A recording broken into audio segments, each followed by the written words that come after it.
good day. Welcome to Take Two with Jerry and Debbie. I'm Jerry Usher, along with Debbie Georgiani. Debbie, here we go. Another day of the program. Another day we get to talk with our listeners and get their takes on an important topic. I'm excited about today, Jerry, but I have to tell you, I'm also a little curious as to the calls that come in, maybe personal experiences that are shared. I'm interested in seeing where this topic develops. We're talking about blended families today, the blessings of blended families, maybe even the challenges of blended families. Jerry, growing up, my favorite show, okay, and now I'm really going to date myself here, was of course The Brady Bunch. Yeah. I watched every single episode over and over again of The Brady Bunch. I thought it was really a cool show. 6 kids. I was one of 6 kids, but they were a blended family. And it was very interesting, the dynamics of the whole entire family, with Alice being the housekeeper. She was kind of the voice of reason or the mediator. The glue. And she was the glue that held the family together. Right. And that was my first real encounter with a blended family. And I'm curious as to find out if really it was ever really like that, or, is it vastly different? So dear listeners, if you're listening right now, we're talking about families. We're going to ask you to call in and share your take on this subject at 1-800-585-9396. Yeah, it's not that unusual anymore for those people to be in a family where, say, one of the parents and then got remarried, or there are certainly situations where divorce occurs, God willing, an annulment if it's a Catholic situation, and then a remarriage, and then kids from each side come together, or there's the question of adoption, foster parenting. So let's talk about this. Are you in a blended family? Do you have you had some experience with this type of family arrangement? 1-800-585-9396. And Debbie, as always, it seems like just about every topic you and I talk about, we've got some either very personal experience ourselves or a connection to something that we're talking about. We sure do. I mean, we've lived combined over 100 years. Hey. I know, but interestingly enough, I actually have a lot of friends who have families that are blended families, and I've seen the beautiful blessings that have come forth as the children grow and really embrace and accept all of the family members and the grandparents. And I mean, boy, I can tell one couple friend that Marty and I have. Family is so huge with tons of grandparents and tons of aunts and uncles, and the extended family, when they get together, it is really a massive celebration, and they all seem to get along. So that is the beauty of it. But then I also have friends, Jerry, that it doesn't go so well sometimes, because there is maybe some parents that don't quite get along, after, like you're talking about, like if it's a divorce situation and, the relationship has not been reconciled or healed somehow. And then, of course, the children are, suffer the effects of that. So I'm really curious today as to see, where this conversation is going to develop. But that's really my personal experience on it. How about yours? Well, my own is, I've shared on this program before, my parents divorced when I was 7. We went with my mom and didn't really have a lot of contact with my dad. Most of the rest of my life, he's passed away now, God rest his soul, and we all had the chance to be with him. I actually took his last breath. It was just a blessed experience. He had been away from the church and come back and received the sacraments. But my mother remarried 2 times, and she always said she had 4 boys. My sister was the oldest, and then me, and then 3 younger brothers. My mother always said, I want there to be a man in the family for my boys. And that's an absolutely noble ideal, if you will, Debbie. But I have to say, for me personally, I was 7, just at the age of reason. I started to kind of make sense of all this. And of course, I felt, at least subconsciously, very, very hurt. Didn't want to make myself vulnerable again. So I have to say, I did not receive my stepfathers well. It was just not a good situation for me whatsoever. a couple of my siblings actually tried to refer to them as dad, and I absolutely was bitter. I had resentment. I had resentment. So these are some of the things that come in, and these are some of the things that maybe our listeners have experienced themselves. Jerry, what were there other children that came into the other marriages that your mom? No, the first stepfather had, I believe, grown children. Well, both of them did, but I know the second stepfather had children that were older than us by 10, 12 years, so they were already out on their own. But so no, there were no other siblings or half brothers or sisters that came into the picture. But again, I'm just speaking from my own personal experience. Very different, Debbie. I know it can be very different for a lot of people, especially given the circumstances, to have, a mother back in the family or a father back in the family after one of those parents has been gone.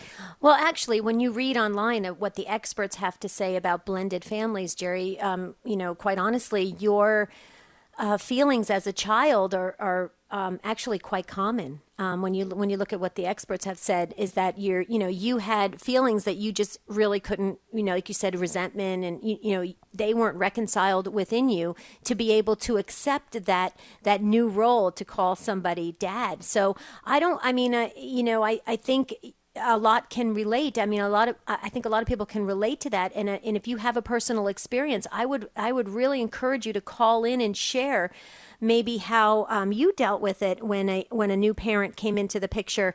1-800-585-9396. And Jerry, I just want to share this again because I shared this yesterday and I know it helped a couple listeners. When you call in, and if you're waiting on hold, you're going to be able to hear right from your phone the show live. So you're not going to miss anything. And that's what's so great about it. So I encourage you to please call in at 1-800-585-9396. And you can share with us at take2show.com. You can send out tweets. That is at Take2Show. We always share what you impart to us on our social media accounts during the course of each broadcast. But again, that phone number to be on live with us. And on this program, this is Life-Driven Radio on Take Two with Jerry and Debbie. We want you to help someone else. You can share a take that might change a life. That's the importance of your call at 1-800-585-9396. Well, I know we're getting ready for a break soon. We're going to take a quick break, and then we'll get to Linda in Rochester, New York, listening on the Station of the Cross. Thank you, Linda, for being our first caller today from Rochester. We'll get you after the break, but if you have an experience, call us and share your experience. There's no right or wrong to this. We are all learning on Take Two with Jerry and Debbie. Call in 1-800-585-9396. Stay with us. We'll be right back.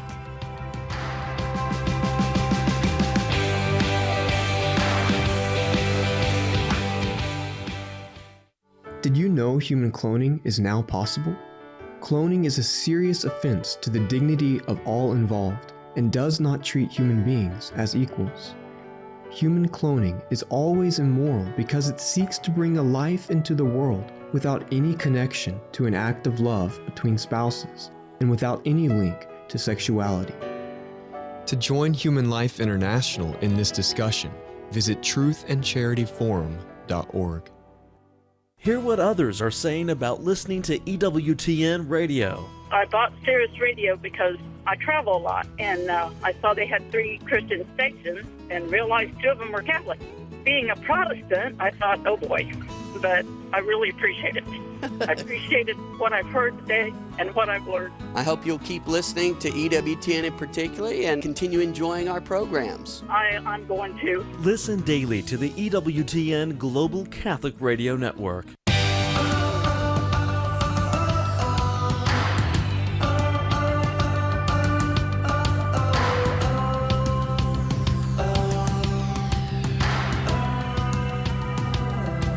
Take Two with Jerry and Debbie on EWTN.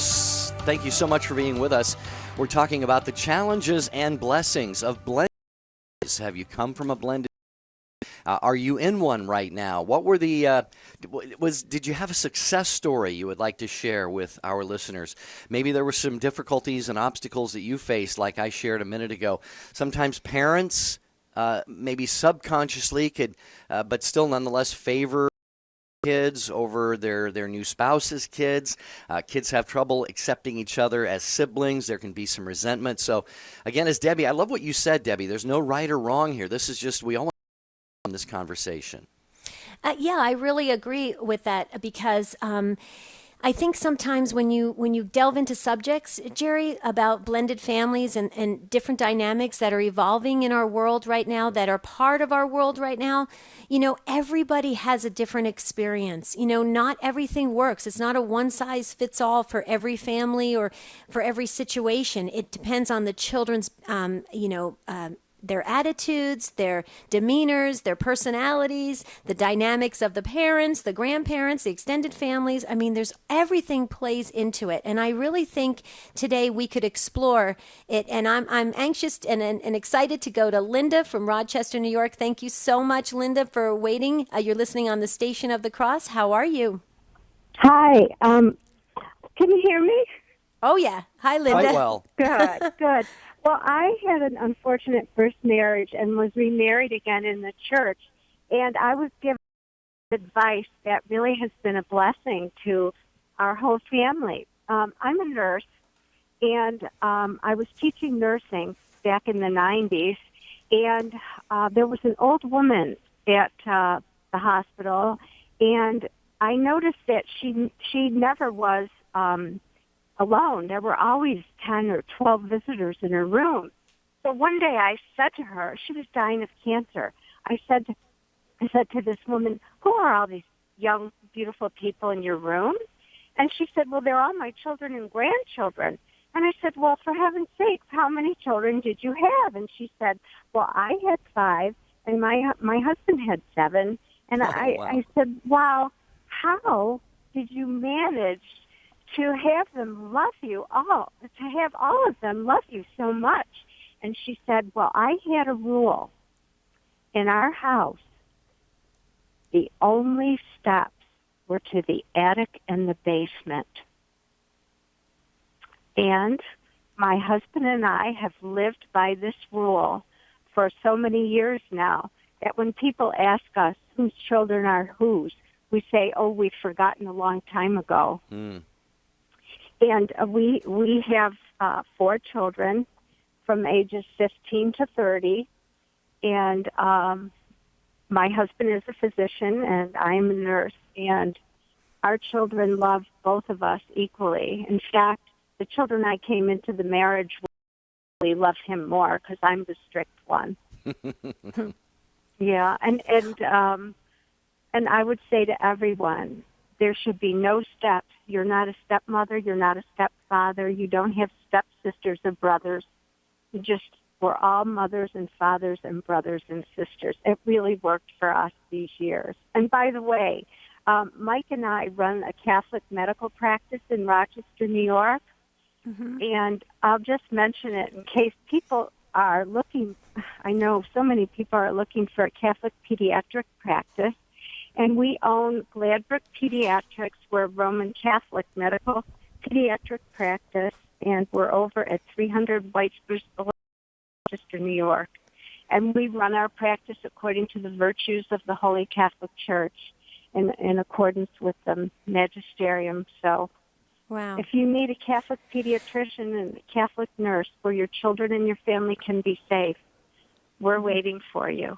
Okay. Oh, well, Linda, it sounds like you're doing great work, and we just thank you so very much for those really pearls of wisdom that you shared from that wonderful lady you encountered in the hospital. And I just want to say, I just want to share something that to me, when Linda was speaking, it was this lady who shared about how there's no steps and it's total, complete acceptance. It's complete, loving unconditionally, a Christ-like love, putting the children and putting their emotional needs first, their spiritual needs first. And I think that is so beautiful. Jerry, it just reminds me when I was praying about this topic, and I shared this on take2show.com, when I was praying about this topic, it kept coming to me, Luke 6:31, as you would have them do to you, the golden rule. Because when I think back, Jerry, and Linda, pointed this out so beautifully. When I think back to the Brady Bunch, even that's how they did the whole entire comedy show, is the golden rule. Would you like, Marcia, would you like to be treated like this? Greg, would you like to be treated like this? It was the golden rule of really accepting people and loving people unconditionally. I think that was just a beautiful, just words of wisdom that Linda imparted. And I thank you again, Linda, for calling in. Thanks, Linda, very much. We appreciate your contribution to the show. As we get set to go to Patty, I want to give the phone number out again, 1-800-585-9396. 1-800-585-9396. Take two with me, Jerry Usher, and Debbie Georgiani, and we're talking about the challenges and blessings of blended families. So share your take, share your wisdom. Great stuff from Linda a minute ago about the steps, and we can repeat that a little later in the show. But Patty is next, listening in Oklahoma today. Patty, thank you for calling Take Two with Jerry and Debbie. How are you? Hi, I'm good. Good. I was calling in because I wanted to share my experience as a blended family. When I was 18, my mother died, and my father remarried about after my mother died. Now, he was a Christian man who loved his 5 children. There were 5 of us, ranging from 19 down to 8 years old. And when my mother died and he remarried, there was a lot of resentment, mainly because I think we didn't have time to truly grieve her death. But I think my father had really wonderful intentions to give us all a mother. The problem was she had 4 children, so there were 9 of us then, and it was extremely hard to blend the 2 families together with the older 3 of us who had a lot of resentment for my father remarrying. It was very difficult. Now, my stepmother loved us all dearly, but it was extremely hard to accept her as a mother. So now this is 30 years later, and we love her. Our father's passed away, but it's never been a close relationship because it always felt so strained because of the love we had for our mother and the fact that our father married her so soon after her death. He's apologized to all of us before his death, spent many, many hours telling us that looking back, he felt like it might have been the wrong thing to do, but he married her. He stayed married till, the day he died to her and loved her. And we love her, but it was so many years for us to accept that, situation and the grief. As adults with our stepsisters, there's 4 stepsisters and 5 of us original children. We love them. We're all Christians, and we spend lots of holidays together. It just took for us to get there. Well, Patty, thank you so much for calling in. I have so many questions I would love to ask you, and please feel comfortable sharing whatever you feel comfortable sharing.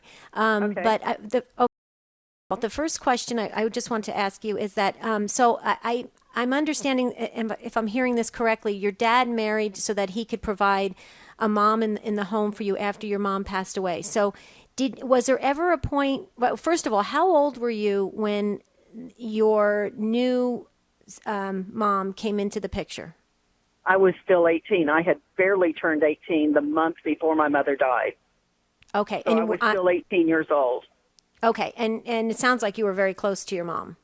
Very, yes. Very all 5 of us children were extremely close to our mom. Okay. And so did you feel guilty at all, like loving the new or having or kind of accepting so quickly the new mom? Yes, absolutely. Okay. A lot of guilt because we didn't want to feel like we would hurt. You know what I'm saying? She was our mother. We never to this day call the stepmother mother. We call her by her first name, Joanne. Wow. And the reason why I was asking this is because when I was researching for this topic online, it actually talks about that. The experts say that, and I get sad thinking of it because I'm very close to my mother as well. My mother is still with 84, and I've often thought about, like, could I ever call somebody else mom? I mean, my mom is near and dear to me. She's my, everything, my best friend, my mom. And they said that that's a common feeling for children, even adult children, to feel guilt in accepting another person in that role. And so, but it sounds like you were able to make it work. Yes, over a long period of time. It took, I have to tell you, many years. And I know that for all 5 of us kids, it took many to accept her and to truly love her 100% because of the guilt and because of the just feeling of not wanting to let our mother down. Now, our father loved her so dearly, and it was so obvious that he loved his wife. And as we became adults, real adults, say, late 20s, 30s, it took us that long for us to realize that she wasn't a threat to our mother, actually a blessing to our mother for our father, because our mother loved our father so much, and it was so obvious to us growing up that as an adult and being a Christian and reading the Bible, we realized that really she was given to Daddy probably as a blessing, because Daddy needed somebody, and he needed somebody for us and for himself when she died. Really, we look at it now as a blessing to us. Mm-hmm. Yeah, and Patty, you said so. What kind of the thing that jumped out to me, Debbie kind of hones in on certain things you said, and the one thing that I was kind of drawn to was your father. You said your father, I think you said he apologized later in life, and I think you all realize, that he, your mother had passed away, so of course he was free to marry again. So there was it wasn't like he was violating any, church laws or doing anything wrong, but. What do you think it was in him that led him to want to feel responsible or guilty or have to apologize to your kids? Well, I believe it was because he knew this lady before my mother died. She was somebody that must have been in their friend group that he knew, and he started dating her within a couple of months of my mother's death and married her so quickly that I think he felt guilty for that he let us all down because it was so quick and it was so difficult. And he knew how difficult it was for all of us kids. As we got older and more mature, we could express ourselves to Daddy about how we felt. When we were young and my siblings, I had 3 younger siblings that were 8, 10, and 16 who were in the midst of it. We felt like, we just felt angry about it, I think. We felt angry about it in the beginning, and Daddy knew that. He knew that we were not as accepting, even though he really needed to have somebody in his life and to have somebody to help him with the kids. I think he knew, because before he died, he was really sick, and he spent his last 6 months of his life knowing he didn't have long to live, that he would go to each one of us and spend a week to 2 weeks and talk with us and pray with us about things that had happened in our lifetime since our mother died, and to talk with us about our feelings.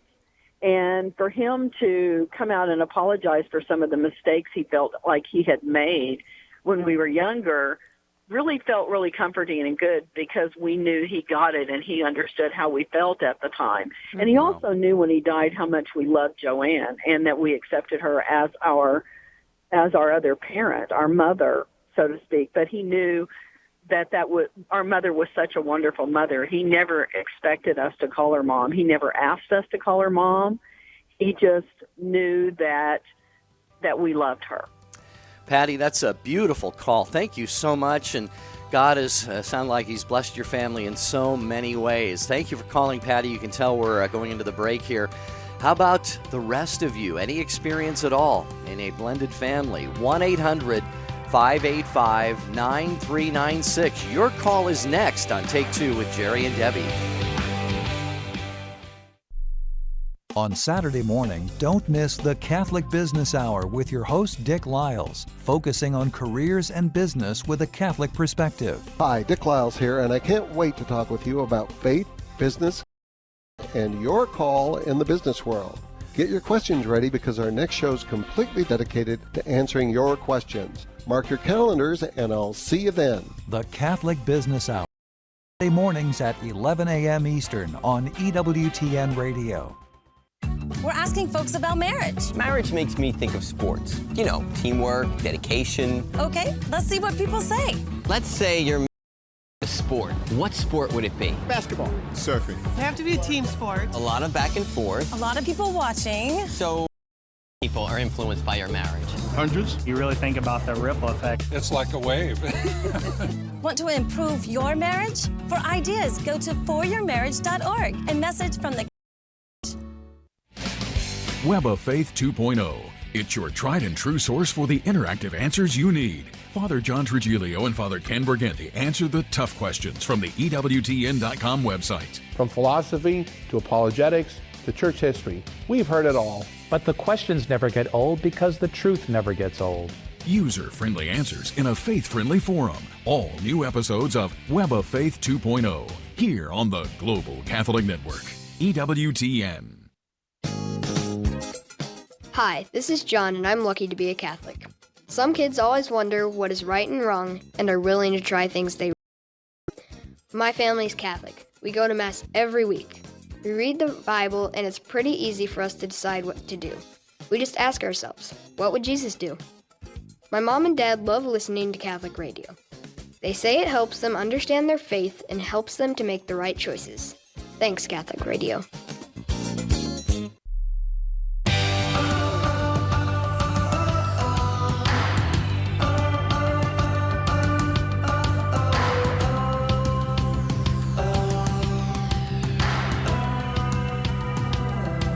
Take Two with Jerry and Debbie on the EWTN Global Catholic Radio Network. Our phone number, 1-800-585-9396.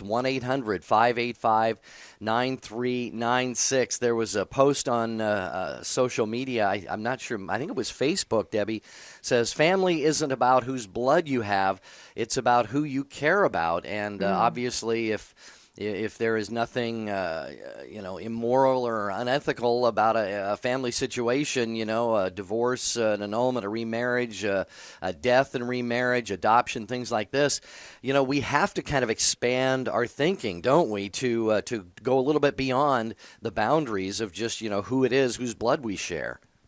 I couldn't agree more. So that came in on social media, Facebook? Yeah. Okay, speaking about Facebook, please, I just want to say congratulations to all of us who liked the Facebook, EWTN Radio.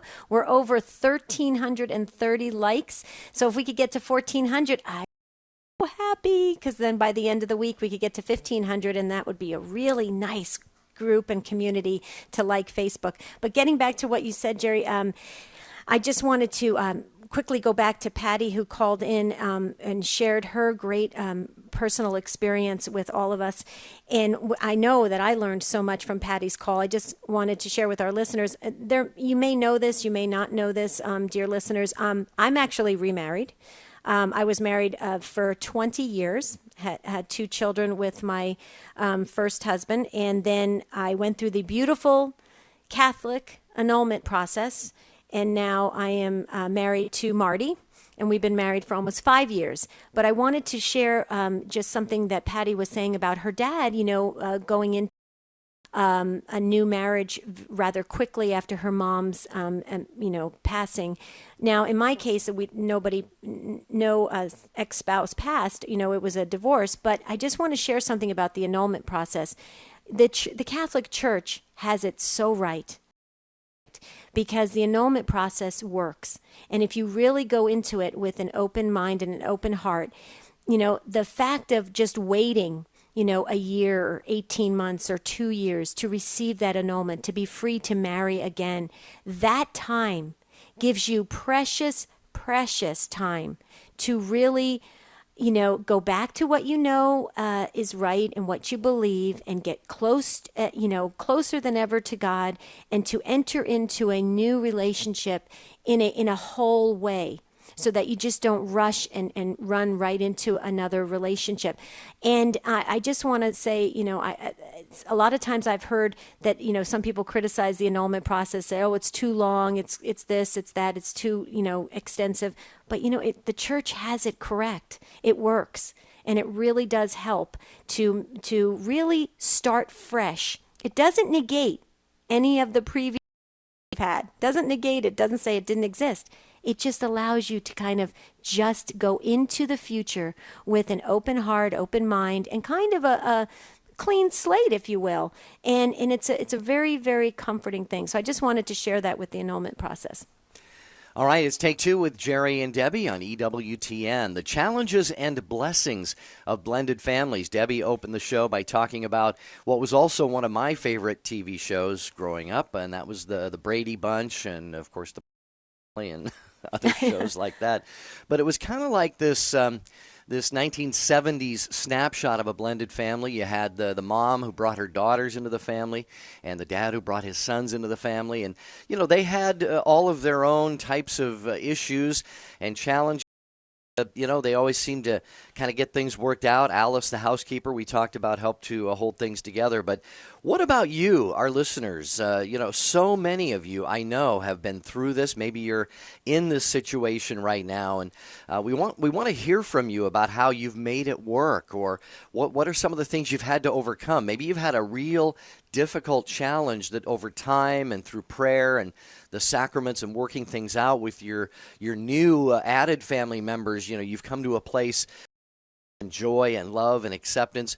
Do give us a call. We've got time to get you on the program at 1-800-585-9396. And Jerry, I just want to share something, because it's interesting what you brought up about Alice, the housekeeper, and the Brady Bunch. You made the comment at the beginning of the show that she was the glue, and I agree. And it's interesting. In our families, a lot of us can't afford an Alice to be living in our home as our housekeeper, to be that mediator, that voice of reason, that glue to hold the family together.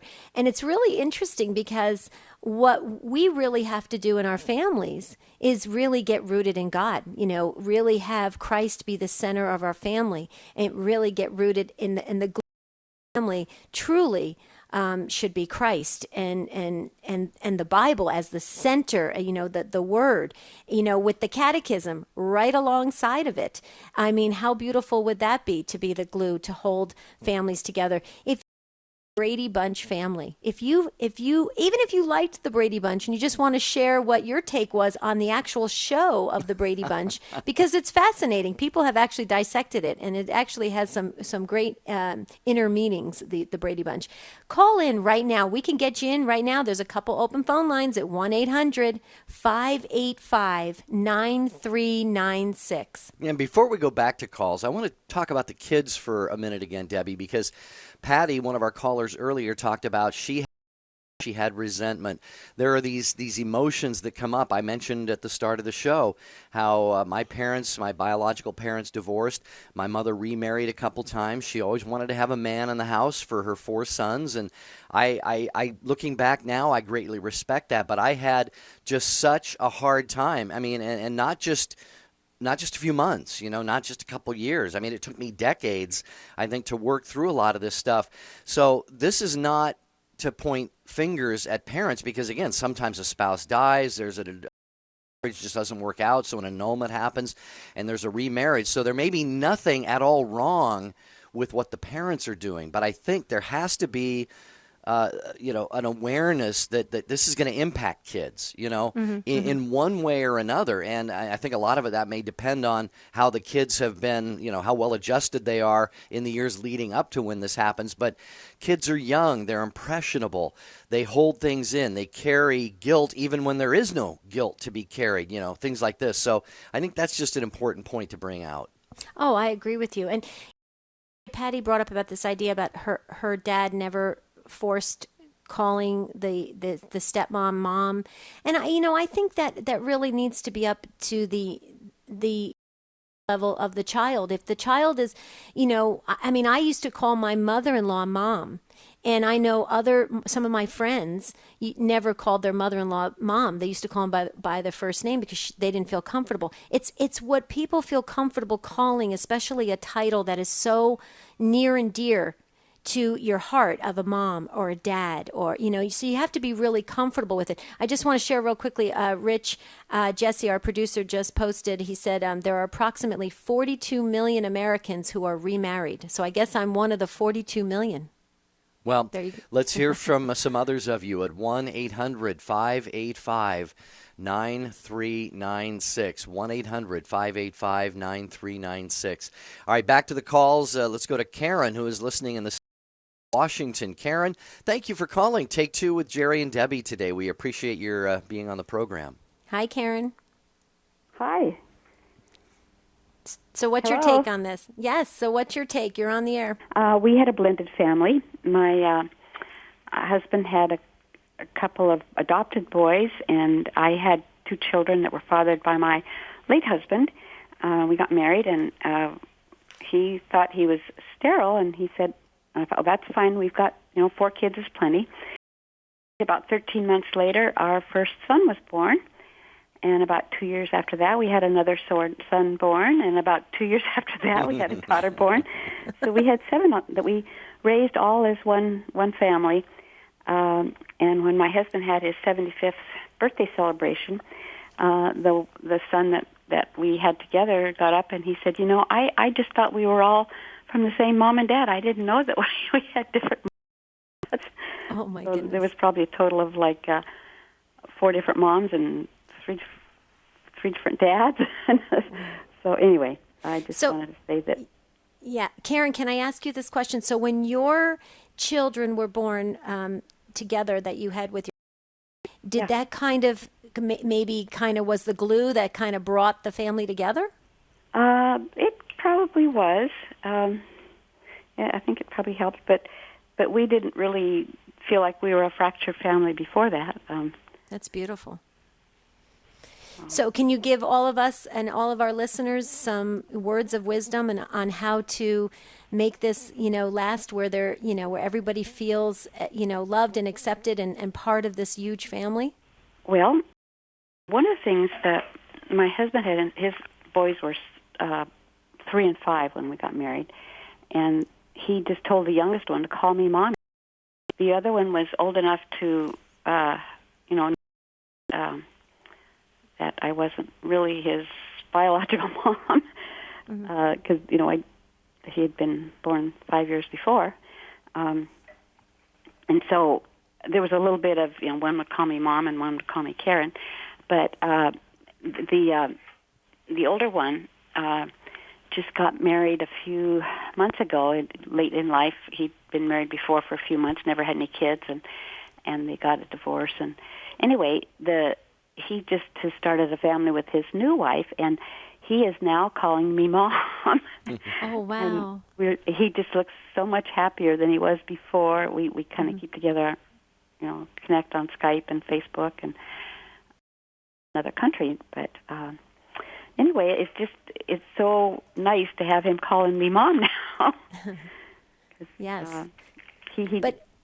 Well, let me just ask you this real quickly, Karen. So when at first, when he didn't, when he wasn't comfortable calling you Mom, I'm sure you accepted it, but how did it make you feel? Well, I just accepted it because I knew he, was old enough to know that I didn't give birth to him. Right. But we weren't real close when he was still living at home. And the other one, sometimes we had some clashes, but now the other one is sometimes he would call me after he was raising his own family, and he and I'd be on the phone for hours, and my husband was kind of like jealous, like, well, he seems to be closer to you now than he used to me. Oh. Anyway, we.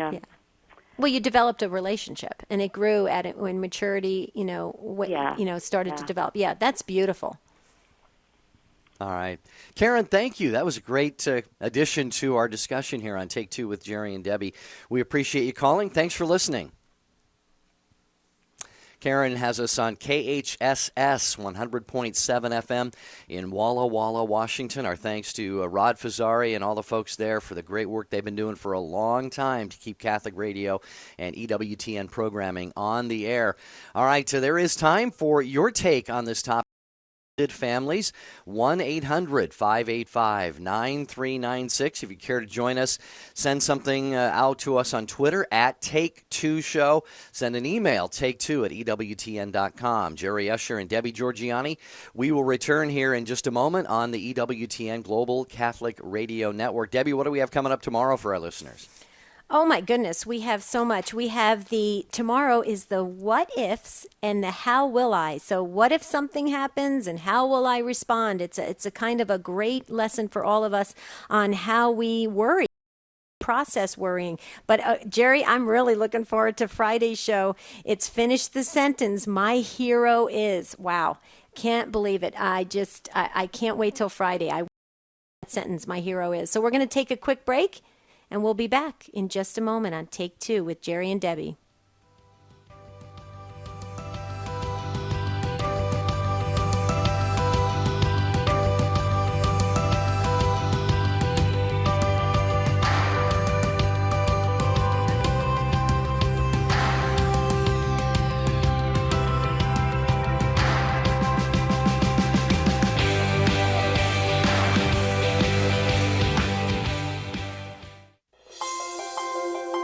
The Holy Prayer intention for the month of July is that political responsibility may be lived at all levels as a high form of charity. The mission intention is that amid social inequalities, Latin American Christians may bear witness to love for the poor and contribute to a more fraternal society.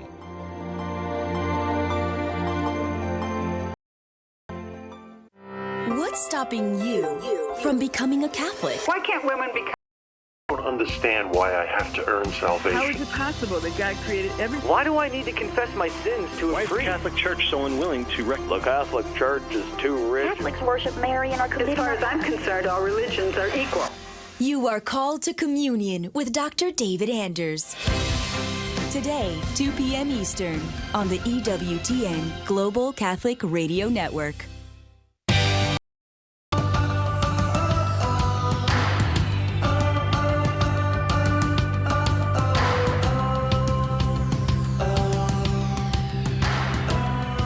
We're so glad you joined us on Take Two with Jerry and Debbie on the EWTN Global Catholic, talking about blended families today, and we're having some great discussions, great calls coming in. We have social media just again ablaze with everybody weighing in on their takes, and Jerry's going to share that in just a moment. I just want to recap real fast,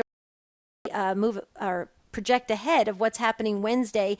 Tomorrow, we're going to have the what ifs and the how will I's. So that is, if you're suffering with worrying or you're always wondering, what if this happens or how will I respond? Tomorrow's the show for you. Don't forget, Thursday is Love of Money. Wow, that's a tough one, Love of Money. But Friday is the one that I'm looking forward to. Finish the sentence, My Hero Is. So start thinking about that now and join us on Take Two. So Jerry, social media, wow. Yeah, Diane, hold on just a minute. In Connecticut, I want to share, I'm not certain I'm making out the name. Our YouTube chat room, you can listen to the program live on YouTube. But it's a gentleman from Elizabeth City, North Carolina. He says, I am a stepdad, but brought no children into the marriage. Now my wife and I have a son. And he says, accepting not being, quote, dad as long as number one was around was a challenge, regardless of how horrible he was. So apparently there was just not a good relationship in the first marriage for this gentleman's wife. He says, however, my stepson has come to appreciate my parenting now that he's grown. Unfortunately, there was the bumping of heads a few times. But Debbie, it sounds like now that the boy has grown, thanks to appreciate the healthy parenting that this gentleman has offered. Oh, and that's a beautiful outcome, and I love that was shared. On the flip side of that, Jerry, I just want to share, my husband Marty was a step parent, and was very, very, in my opinion, a great step parent to his stepdaughter. And unfortunately, the situation didn't turn out that well. She doesn't really have any ongoing relationship. and she's all grown, even though Marty, helped to raise her and take care of her children. And so, there is the other side to it too, which fortunate when a parent puts all that energy in and all that time and all that love, and it's not, it doesn't mature into a relationship that's mutual. So yeah, but I wanted to share that as well. Very good. Back to the number to be on Take Two with Jerry and Debbie, 1-800-585-9396. As promised, we're going next to Diane, who is in Woodstock, Connecticut. Diane, thank you for calling the program. What is your take on this? Well, thank you for having. Oh, I really appreciate it. I'm psyched I got through right away. Oh, good. I had to sent to a tragedy over 20 years ago. My husband left me for another woman, and I was devastated. But I worked on myself. I came back to the Catholic Church. I filed for an annulment. I received an annulment. I met a man 8 years later after I was the person that God wanted me to be, and that's why we met. And then he converted to Catholicism after not being raised by any faith. And after we were married, and I had two children that were 7 and 4 at the time. No, excuse me, they were 8 and 5 at the time. And we remarried. My husband and I, Steve, married. And a year and a half later, we were blessed to have a child. And when I son, who was 10 at the time, we're going to be having a baby, he said, "That stinks." Very upset that we were going to have another child, which is understandable for a child who just was, a mom that was divorced and then remarried.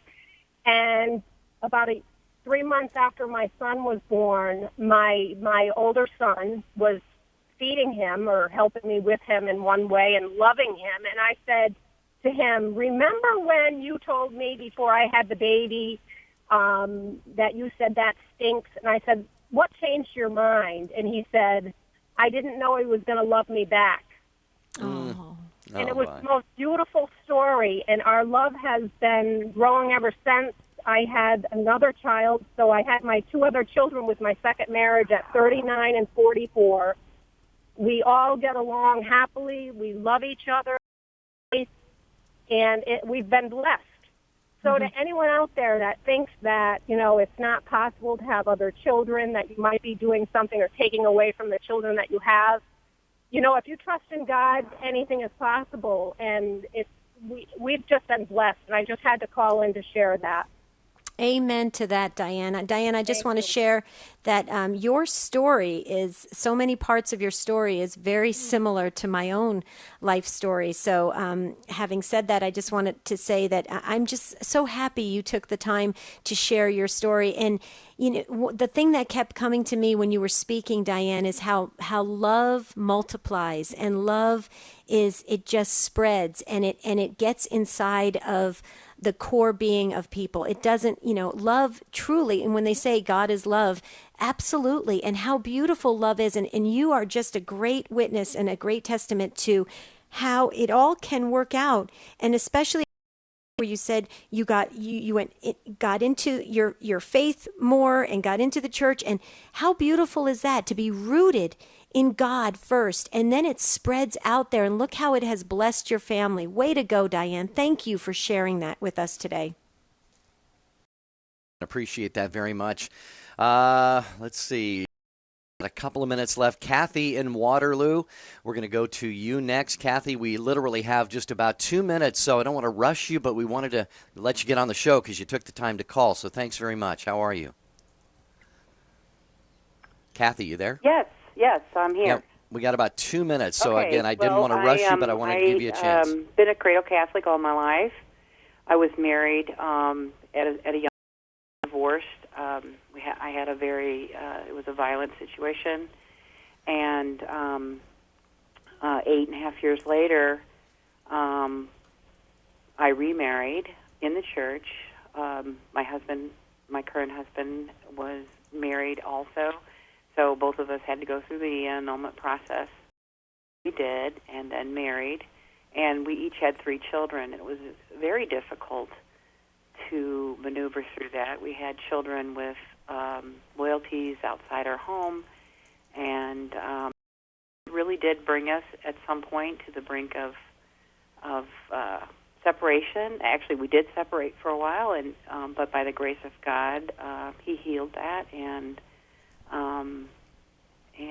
touched our lives in a way that nothing else could have done. But one thing I like to share is I think people get divorced thinking they're going to leave behind this other person and, get rid of. And what I have found is that really we're called to love them. It's a different sort of love, and you have to make that distinction. But we have to co-parent with these other people, and it calls for a deeper, more Christ-like love. I found that for me, as time went on, I figured out that I needed to step out of certain decisions. I would make my opinion known to my spouse, and there were times where I needed to step out of it because I couldn't come from the place of love that it needed. Well, Kathy, forgive me for jumping in there, but we are just literally out of time in about 2 minutes. But Debbie, she's made so many great points. She's talked a lot about, having the Lord be the center of this, kind of getting herself grounded in the faith, and then maybe understanding the dynamics of the marriage situation and not rolling over per se, but realizing, hey, maybe I should just defer here, approach this in a sort of a mature, humble way, and maybe that's what some people have to do to make things work out. Well, this leads me to really feel, Jerry, that this conversation needs to continue.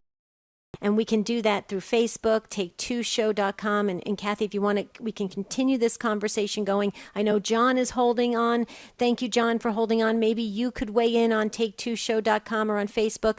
Like Jerry said, we're getting ready to close the show today, but there's more to talk about because we can grow and learn from everything the church teaches and from all of your experiences. So thank you for imparting your wisdom today. We all learn and we all grew.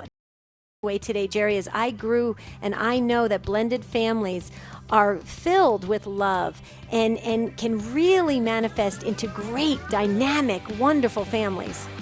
My takeaway is it just really boils down to the beauty of the family. God has us wired to love and to be united, to live in communion. And sometimes that takes different shapes, but God can always be the center and the source of all the peace and the joy. So, Debbie, again, Another show coming up tomorrow. Looking forward to it. The what ifs and the how will I. So what if this happens? How will I respond? This is all a great lesson and great exercise in worry and how the church views worry. Join us tomorrow on Take Two with Jerry and Debbie. Have a blessed day. See you tomorrow.